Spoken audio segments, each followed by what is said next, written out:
धर्म का परिणाम होता है सफलता और असफलता में सम होना। हम लोग यही तो समझते ना, 4 दिन नाम जप लिया, हमारा काम क्यों नहीं बना, इसका मतलब भगवान नहीं सुनते बहुत। इसीलिए सत्संग की आवश्यकता होती है।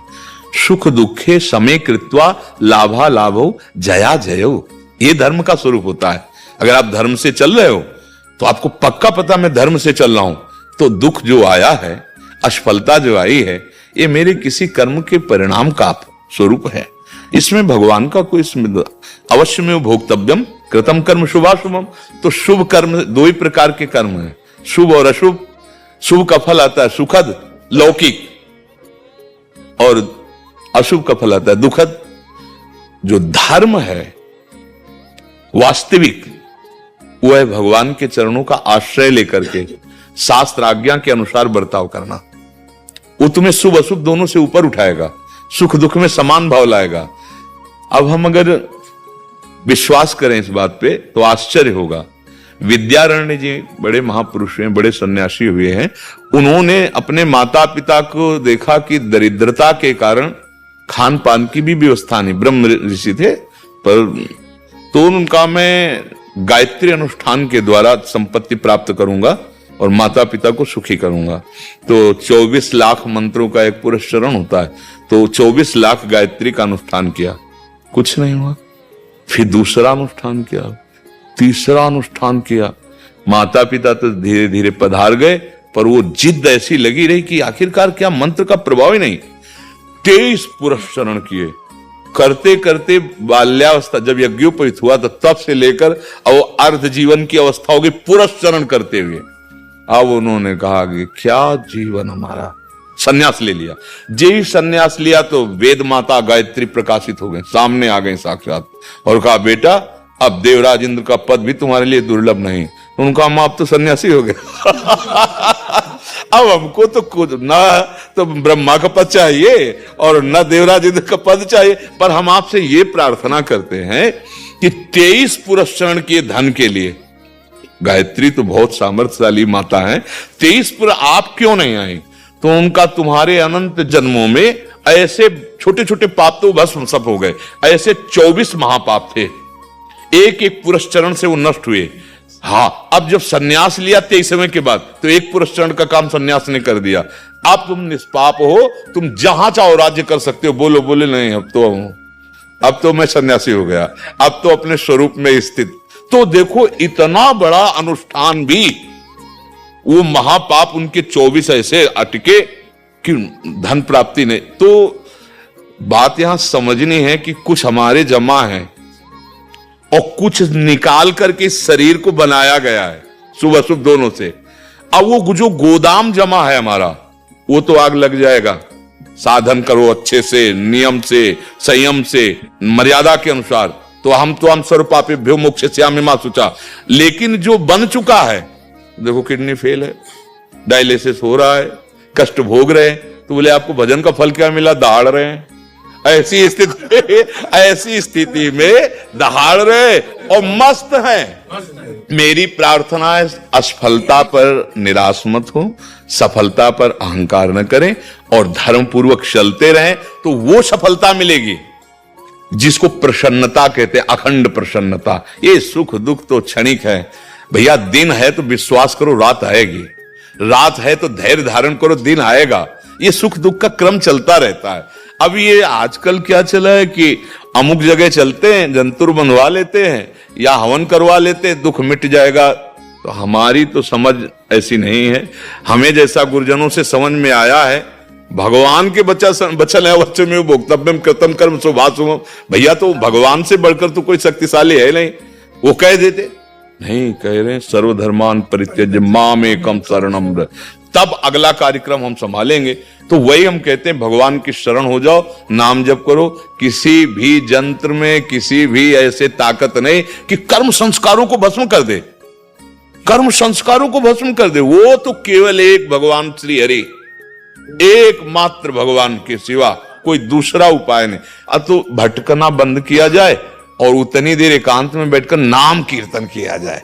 नहीं, नाम कीर्तन, नाम संकीर्तनम यस्य सर्व पाप प्रणाशन, और पाप का फल दुख होता है, मिट जाएगा।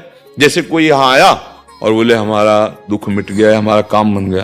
तो तुम्हारे सुकृत से हुआ, आप दैन्य भाव से संत दर्शन के लिए आ रहे हैं, तो एक एक कदम आपके यज्ञ के समान हो रहे हैं। नहीं, संत दरस को चालिए तज माया अभिमान, जियो जियो पग।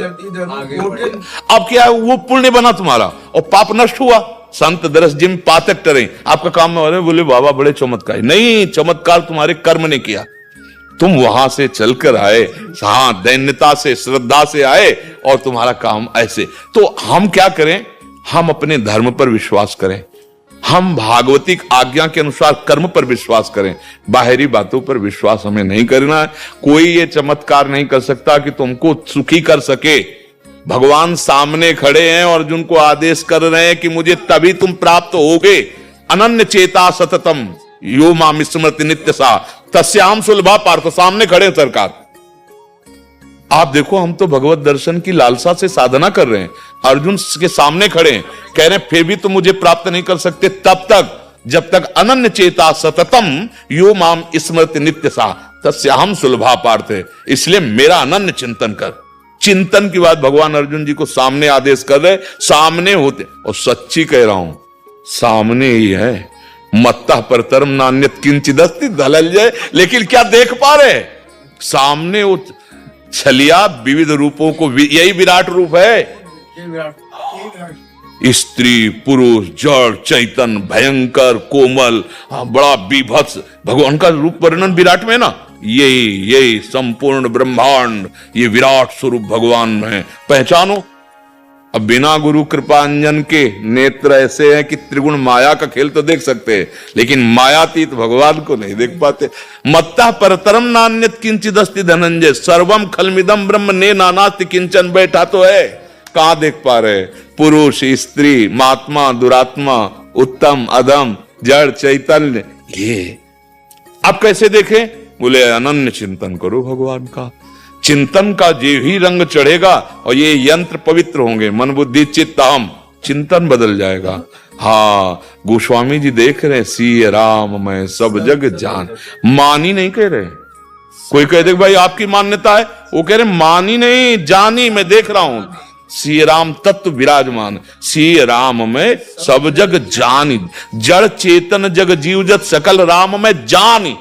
वैसे तो कह देते कि मान, सब भगवान के स्वरूप ऐसा मानकर मैं प्रणाम करता हूं। लेकिन कोई प्रश्न उठा सकता है कि आपकी मान्यता, तो बोले मान्यता नहीं है, मैं जान के बोल रहा हूं, मैं जान रहा हूं उस एक तत्व के सिवा कोई नहीं, सिया राम के सिवा कोई नहीं। ऐसे चिद चिद लक्षणम सर्वम राधा कृष्णमयम जगत, चेतन अचेतन सब राधे श्याम, वो सिया राम राधे श्याम। हाँ, अपनी दृष्टि जैसी की गई तो वो परम तत्व वैसा ही हमको अनुभव में आने लगा। लेकिन जब हमारे अंदर मलिनता है तो अब नानात्व आ रहा है, दुख सुख आ रहा है।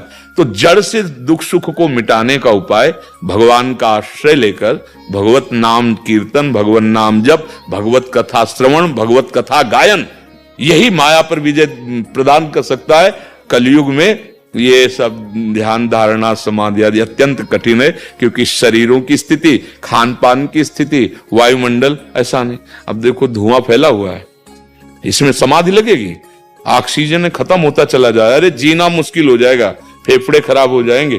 अब साधना बनेगी। हम अब इसीलिए चिल्ला चिल्ला कहते कुछ समय है, अभी तो बच्चा है, 4,32,000 में 5,000 के ऊपर चल रहा है अभी, और आ जा रहा थोड़ा 32,000 क्रॉस कर ले तो फिर देख ला तांडव इस कलयुग का क्या होता है, फिर बजल।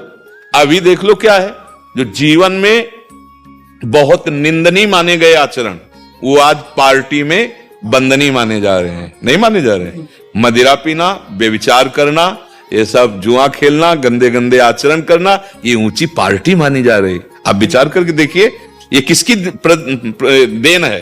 कलयुग की देन है। क्योंकि परीक्षित जी से मांगा था ना कि मैं कहा हूं आपके, वैसे तो मुझे कहीं वास नहीं दिखाई, बोले मैं ये स्थान देता हूं। उन्हें सोचा हमारे राज्य में कोई ऐसा है ही नहीं कि कोई शराब पिए, कोई जुआ खेले, कोई बेविचार करे पराई स्त्री से, कोई चोरी करे, कोई हिंसा करे, ये तो है ही नहीं। ये स्थान दे दिए। उसने कहा हम एक को भी नहीं छोड़ेंगे, सबको ऐसे ही बना देंगे। अब देखो ये अज्ञान बढ़ता चला जाएगा। आइए तो अभी कहो, ये हम प्रणाम करते हैं इन लोगों को कि बैठ के सुनते हैं आके, नहीं तो भैया कोई न शास्त्र का स्वाध्याय कर रहा है अब, और न कोई संतों की वाणी सुनना चाहता है। जैसा मन में आया वैसा स्वच्छंद आचरण कर रहा है। तो आप कम से कम धर्म में चल रहे हैं, निराश मत होना। दुख सुख को समान भाव से सहने की सामर्थ्य धर्म प्रदान करता है। फिर अंततो गत्वा परम सुख का अधिकारी धर्मात्मा पुरुष होता है। और यह हमें पक्का विश्वास है शास्त्र वचन के अनुसार, धर्मो रक्षति रक्षिता। धर्म से चलोगे तो धर्म तुम्हारी रक्षा कर लेगा, ऐसी स्थिति नहीं आने देगा। ये तो पक्की बात है, धर्म स्वयं तुम्हारी रक्षा कर लेगा। हां, ये जरूर है कि तुम विचलित हो सकते हो कुसंग के कारण। अगर कुसंग मिला तो विचलित हो सकते हो कि बहुत धर्म से चलता हूं और बड़े दुख में हूं, और सामने वाला बड़े हाँ कार, एसी कार में चल रहा है, और उसके सब, और वो एकदम सब अरे बड़ा सुखी है। हम कई बार कहा है कि जो बल्ब अपनी सामर्थ्य से ज्यादा प्रकाश देने लगे, विश्वास मत करना, वो फूटने वाला है फ्यूज होने वाला है, नहीं होने वाला। तो इसका मतलब पापाचरण कर रहा है ना, वो फ्यूज होगा। अब जैसे किसी को ऊपर चढ़ा के छत में ले जाया जा रहा है, तो आप ये मत समझो कि उसको घुमाने, वो ऊपर से पटका जाएगा। क्योंकि अधर्मी कभी भी ना तो सुख, ना शांति, ना विश्राम कभी प्राप्त नहीं कर सकता। धर्मात्मा थोड़े दिन विचलित हो सकता है, और उसे परम विश्राम मिलेगा, विश्वास मानिए। हाँ, हर दुख की परिस्थिति में एक आनंद की ऐसी लहर आएगी कि आप फिर बादशाह बनकर चलने लगेंगे। धर्म का स्वरूप यही होता है। ये पूरे जीवन में देखा है। जैसे बाल्यावस्था से भगवत मार्ग में चले तो कभी कभी एक अंधकार सा आया, कोई नहीं अपना, कोई सहयोगी नजर नहीं आ रहा, तो एक प्रकाश आया उसी समय। फिर वो एक कदम बढ़ा, चल आगे चल। कोई था ऐसा मित्र जिसे हम जानते नहीं थे, और वो हमको आखिरी में परिचय मिला कि जिसके लिए हम चले थे वही था, उसी ने।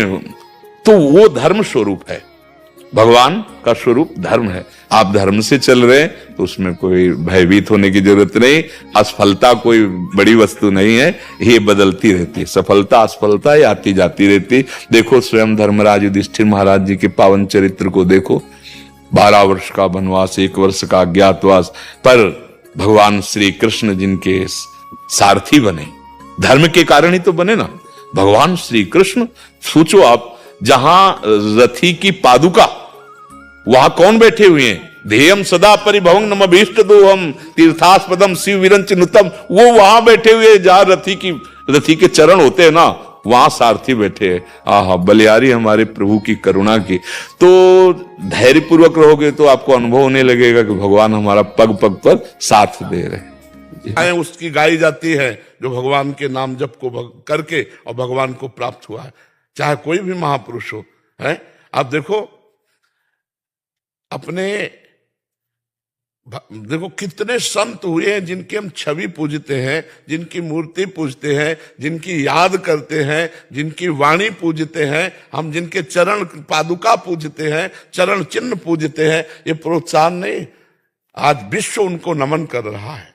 तो बच्चा, प्रारंभ में थोड़ा ऐसा है कि चूंकि बहुत कीमती चीज देनी होती है, नाम जप करके परम पद प्राप्त करना, परमात्मा को प्राप्त करना, इसलिए उसको झकझोरा जाता है कि उसको ये लगे कि यार ये मार्ग बड़ा कठिन है, हम नहीं चल पाएंगे। और अगर संत संग मिला रहा तो उत्साह बढ़ता रहा, और अगर नाम जप चलता रहा तो फिर मंजिल हासिल कर लोगे। मैं तुम्हारा हूं, तुम्हारा ही रहूंगा, कभी उफ नहीं करूंगा। करो, आप कर लो, रौंद लो जितना रौंदना चाहो प्यारे। हम आपसे प्यार करते हैं, कभी ना आपसे सिकवा करेंगे ना किसी से सिकवा करेंगे। मैं आपका हूं। तो आज जाके देखो प्रोत्साहन, माता बहने बूढ़े बच्चे, रात्रि के समय हम देखते हैं ना, जिस समय नींद खोल करके रजाई हटाना मुश्किल होता है, उस समय नाचते हैं, ऐसे ऐसे बच्चे नाचते हैं, माताएं बहने बूढ़े सब। ये प्रोत्साहन नहीं है, ये हमारे हृदय को उत्साह होता है कि मेरे भगवान इतने रूपों में मुझे प्यार कर रहे हैं। तो हमें पहले शुरुआत में देखना है कि किसी का सपोर्ट हमें जरूरत नहीं है।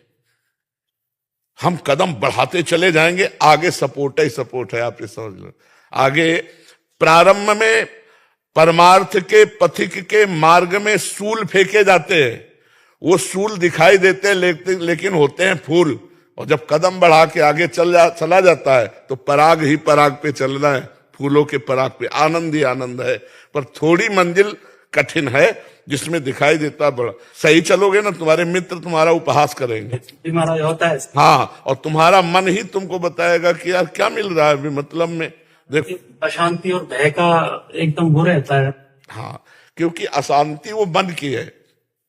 मन भोगों में शांति चाहता है, अब उसको मनमानी करने को नहीं मिलता तो अशांत हो जाता है। और मन को मरना पड़ेगा, निर्विषय होना पड़ेगा, इसलिए भयभीत हो रहा। तुम भयभीत मत होना, एक दिन मन यही भगवान का अनुभव करा देगा। चुपचाप चलते रहो। इसीलिए कहा भजन न होई संग बिनु, और भजन बिना नहीं प्रेम। बिना संग के भजन नहीं होता, बिना भजन के प्रेम नहीं होता। अगर आप रोज सत्संग सुनोगे तो आपको नया बल मिलेगा और आप आगे बढ़ोगे। देखो, एक क्षण में अंधेरा, एक क्षण में प्रकाश। हमको हर स्थिति में एक रस रहना, आनंद हर समय आनंद। नाम जप का यही प्रभाव है, हर समय आनंद रहना, प्रफुल्लित रहना। मृत्यु भी फूल नजर आती है।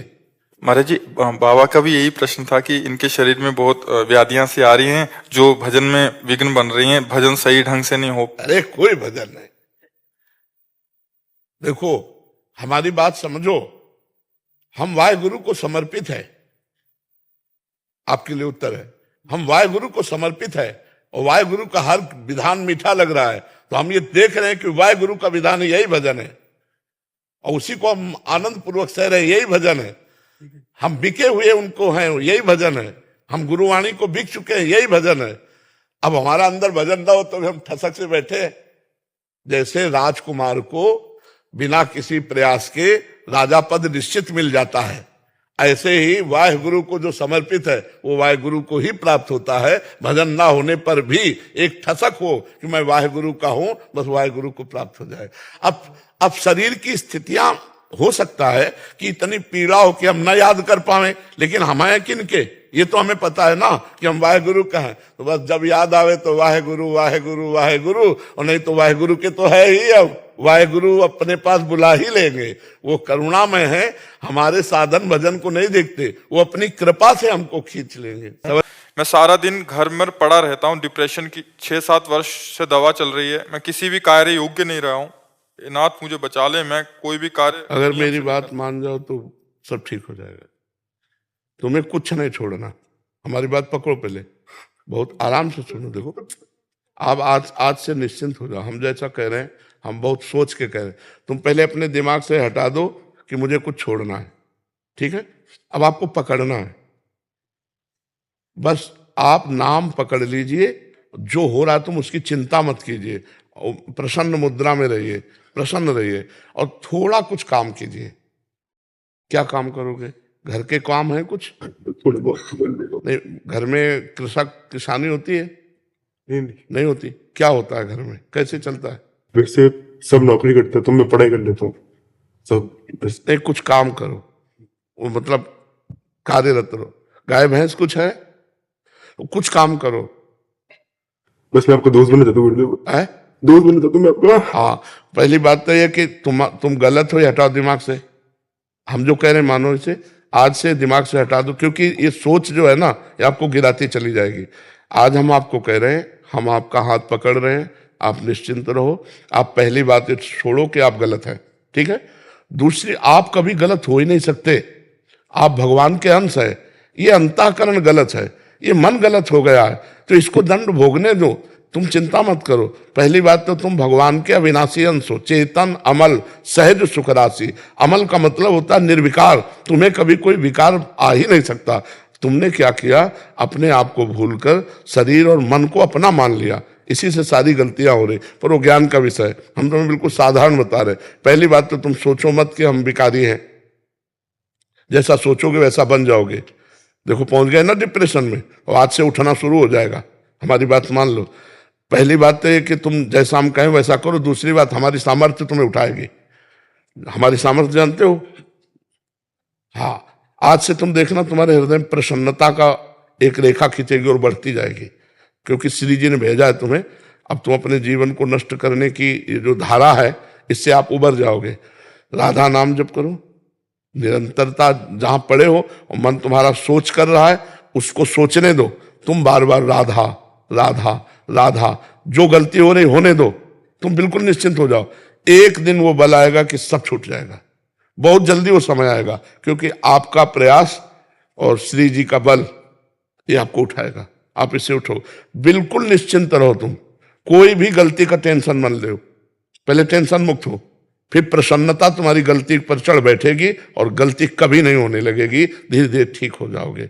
एक गलती पर केवल असर करो, अपने दिमाग में लाओ कि तुम्हें ब्रह्मचर्य नहीं खंडित करना अभी। अगर वो रहेगा तो दिमागी स्तर हम तुम्हारा सुधार पाएंगे। गुरुदेव मैं हमेशा दिन गिनते रहता हूँ, मतलब बस आज नहीं किया, कल नहीं किया, पता नहीं मेरी स्थिति खराब है। छोड़ो, बस एक चीज केवल करना, हस्त क्रिया मत करना। बस एक चीज पकड़ लो, तुम हस्त क्रिया मत करो, वादा हमसे करो। पक्का कर दी गुरुदेव। तो बस ठीक है, और राधा नाम जपो। और आज से हम तुम्हारा वादा करते हैं, तुम किसी भी तरह की चिंता मत करो। ये हम मतलब बिल्कुल हृदय से कह रहा हूं, तुम बिल्कुल चिंता मत करो। आज से देखोगे आप, महीना भर बाद फिर आना आप हमसे मिलना के दोस्त भाव से। हम कोई बल ऐसे बिल्कुल ऐसे समझो जैसे तुम तैसे हम, जैसे हम वैसे तुम, बिल्कुल अंतर नहीं। बस निश्चिंत हो जा, निश्चिंत हो जा। पापी को गुरुदेव बहुत आपके सामने नहीं ऐसा नहीं, बिल्कुल हम तुम दोस्त हैं, कोई पापी नहीं। देखो, गंगा जी के पास जब जाया जाता है और गंगा स्नान किया जाता है तो अपने को लगता है ना कि मैं पाप रहित हो रहा हूं, क्योंकि गंगा स्नान कर रहा हूं। तो गंगा जी ने भगीरथ से पूछा कि जब बहुत से पापी हमारा स्पर्श करेंगे तो मैं मलिन हो जाऊंगी, तो मेरे पाप कैसे नष्ट होंगे? तो उन्होंने कहा, साधवा समदर्शिना, जो प्रशांत मन साधु भगवान के चिंतन में लगे, वो जब चरण रखेंगे तो गंगा निष्पाप हो जाएंगी। और तुम धाम में बैठे हो और साधु संग कह रहे हो, अब पापी नहीं हो। यदि पापी होते तो मेरे सामने ना आते। जो पे दुष्ट हृदय सोई होई, मोरे सन्मुख आव की सोई। पापवंत कर सहज स्वभाव भजन मोर। अभी तुम्हारे ऊपर भगवान की विशेष कृपा है, तुम आज से डिप्रेशन रहित मान लो। अब मत मानना कि तुम डिप्रेशन में हो, तुमसे जो गलती हो उसको होने दो। बस रोक लो, हस्त क्रिया मत करना। हस्त क्रिया मतलब समझ गए ना, हस्त मैथुन मत करना, और नाम जप करो। और जो हो रहा है तुम बिल्कुल ऐसे समझो कि बाबा ने पूरा ठेका ले लिया, अब हमको कोई चिंता नहीं। आज से तुम देखना आपका परिवर्तन होगा।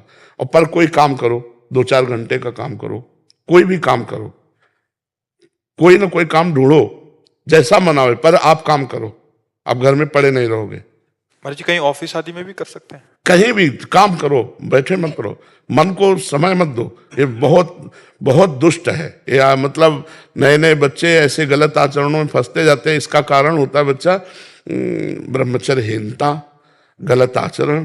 तो उससे मन पाप में होता जाता है और वही दंड देता है। और अगर हम देखो भजन करें, भगवान के कहे के अनुसार चले, तो यही मन प्रसन्न हो जाता है, यही मन आनंद देता है। ये इतना बच्चा गलत है मन की, अगर ज्यादा गलती में आ जाए तो तुमको सिखाने लगेगा कि ये सिखाने लगे कि कब तक झेलोगे। यही मन सिखाता है। इसी दुष्ट मन को ठीक करने के लिए अध्यात्म है। और जब ये ठीक हो जाता है तो बच्चा चाहे जितना कष्ट हो, आनंद बना रहता है, एकदम आनंद। हमारी तुम्हारी दोस्ती पक्की, और आज से तुम बिल्कुल आनंदित रहो, ठीक है? अब अगली बार जब आना ना, तो आप बताना कि आपका मन कैसा है, ठीक है? हमारे पास इंजेक्शन है, तुम जाओ, ठीक हो जाएगा। हाँ, समस्त सृष्टि का मन श्री कृष्ण है, और श्री कृष्ण का मन किशोरी जी है, और किशोरी जी की शरण में हम है। चिंता मत कर। राधा राधा रटते रहना, ठीक है? आप प्रश्न इसको एक श्री जी का प्रसादी चुनरी लाओ, इसको दे प्रसादी बरसाने की श्री जी की चुनरी का एक प्रसादी। मस्त रहे यार, हमारी जिंदगी ही जगत के लिए है, मस्त रहे। I love you Gurudev, I love you। अब ये तो हम नहीं बोल सकते। इसको अपने सिराने रख लेना बच्चा ना। सिराने का मतलब समझते हो? सिराने का मतलब होता है जैसे तकिया रखी होती है, ऐसे रखना। ये सिर है ना, तो सिराने ऐसे रख लेना, ठीक है? और हर समय इसको देखना मानो हम ही आए तुम्हारे पास। आनंदित रहो।